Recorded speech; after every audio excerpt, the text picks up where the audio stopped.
আমার মনে হয় যে ৮০ থেকে ৮৫% শিক্ষার্থী আজকে ভোট কেন্দ্রে উপস্থিত হবেন না। আমরা দেখছি যে আসলে একটা বিষয় হচ্ছে, সেটা হচ্ছে শিক্ষার্থীদের অনেক দূর থেকে হেঁটে আসা লাগছে।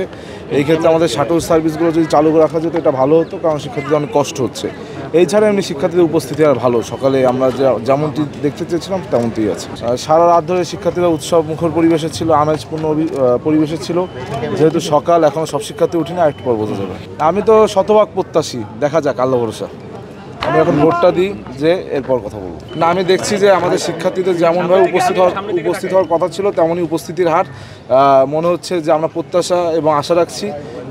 আমার মনে হয় যে ৮০ থেকে ৮৫% শিক্ষার্থী আজকে ভোট কেন্দ্রে উপস্থিত হবেন। পরিবেশ এখন পর্যন্ত ভালো আছে, না এখন পর্যন্ত কোনো সমস্যার সম্মুখীন হয়নি। এখন তো সকালবেলা, দেখা যাক। ঠিক আছে, ধন্যবাদ হামিম ভাই।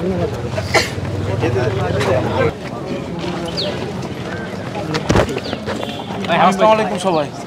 হামিম ভাই ছবিটা নেন। হামিম ভাই তো আসতে হাঁটেন না, ছবিটা নেই আপনার দেখাইতে না ভাই।